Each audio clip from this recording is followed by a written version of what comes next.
Di rumah tangga itu Bapak Ibu sekalian ada namanya wilayah haram. Wilayah yang haram, nggak boleh orang lain masuk. Kamar tidurnya Bapak Ibu nggak boleh orang lain masuk. Tidak boleh, jangan masuk. Kita juga kalau punya anak-anak menikah jangan masuk di kamarnya anak kita, nggak boleh, jangan masuk. Itu betul-betul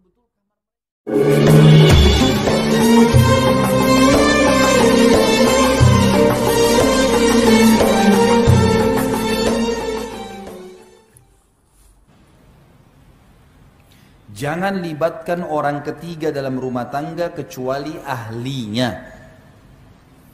Jangan libatkan orang ketiga dalam rumah tangga kecuali ahlinya. Dalam kurung ulama. Tidak boleh siapapun masuk ke dalam rumah tangga Bapak Ibu kecuali alim ulama. Tidak boleh. Orang tua kah, mertua kah, apalagi teman. Aduh, sudah. Jangan libatin.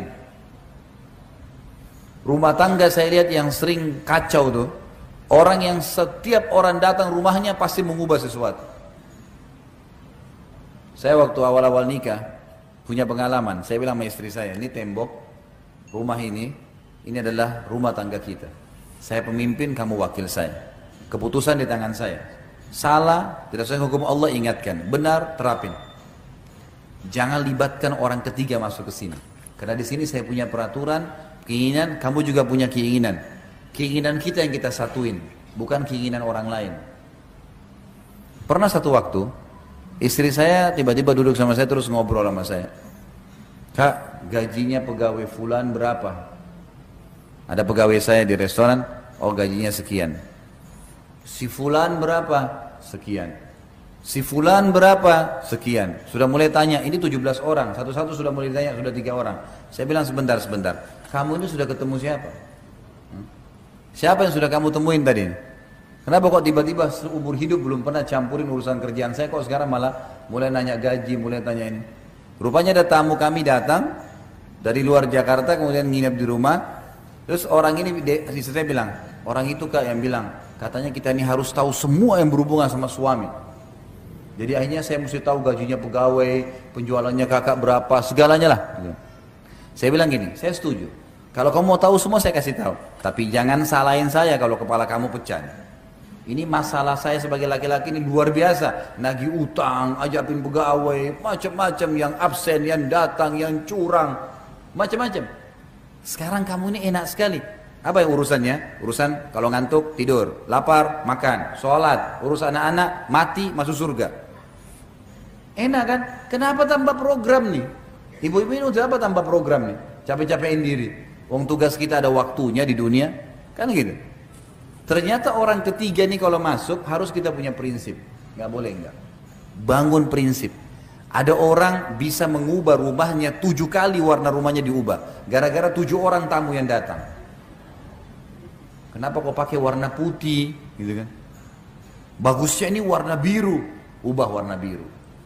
Nanti besok tamu lain lagi datang, coklat. Pelimplang. Nggak bisa. Kenapa warna putih ya? Saya suka warna putih. Selesai. Ini rumah tangga saya kok. Kenapa sofa kamu begitu? Kenapa nggak beli sofa begini? Oh ini saya suka. Oh ini suami saya hadiahkan. Saya terima kasih sama dia, alhamdulillah. Udah. Jangan biarin orang itu masuk ke semua urusan kita. Ada orang memang subhanallah fudul gitu.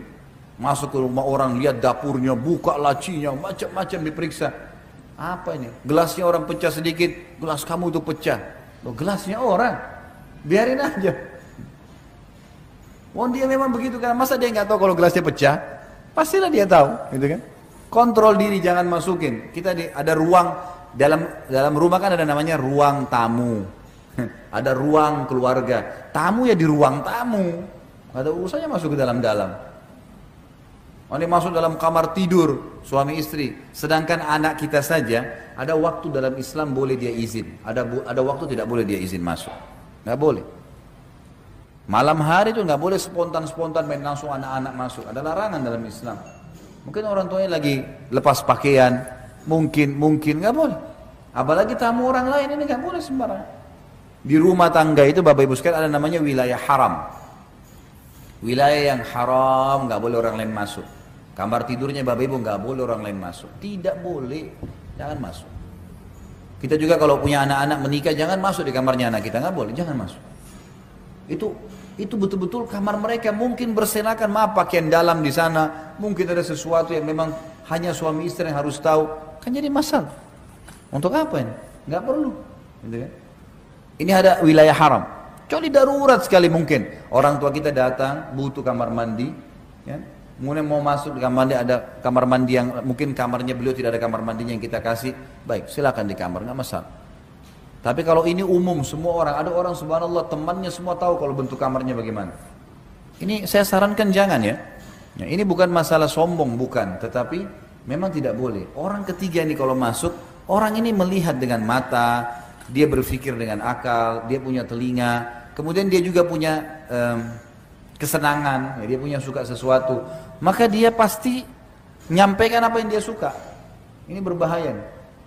Banyak ibu-ibu protes sama suaminya, minta gonta ganti HP, gonta ganti mobil, hanya karena temannya begitu, tetangganya begitu. Ini orang yang pelimplang, nggak ada tujuannya. Bahkan pernah saya temukan kasus ada rumah tangga ribut gara-gara tidak digantiin HP, padahal istrinya tidak ngerti bagaimana pakai HP baru itu. HP lama aja belum mengerti, cuma bisa SMS sama telepon. Yang lain belum tahu, terus mau ganti HP baru hanya karena gengsi. Perlihatkan orang. Kenapa ini? Untuk apa gengsi? Kita harus punya prinsip. Ini harus ditanamkan. Rumah tangga kita punya cara sendiri. Ini penting untuk diketahui agar jangan sampai sembarangan. Nah, orang-orang yang bisa kita ceritakan tentang permasalahan kita hanya ahlinya. Alim ulama, karena mereka akan memandu kita kepada jalan keluar agama. Banyak orang punya masalah rumah tangga, orang tuanya dilibatkan. Orang tuanya sendiri punya masalah rumah tangga. Ada banyak orang yang dilibatkan ibunya cerai sama suaminya. Gitu kan? Akhirnya dituntun anaknya cerai aja sama suaminya. Ikuti langkahnya dia. Banyak begitu. Bapak-bapak diminta panduan, dia tidak suka sama istrinya. Dia bilang sama anaknya, ceraikan aja. Ayah juga dulu ceraikan istri. Udahlah, nggak apa-apa. Kan jadi salah semuanya. Tapi kalau alim ulama beda.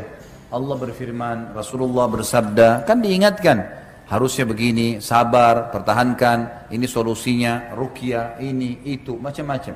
Jadi harus yang terlibat orang ketiga. Ya, orang yang ketiga adalah para alim ulama. Dan ini yang terjadi di kehidupan sahabat. Mereka kalau ada masalah, mereka langsung ya, menuju kepada Nabi SAW. Dan Nabi yang pecahin. Nabi SAW yang pecahin dalam masalah rumah tangga mereka.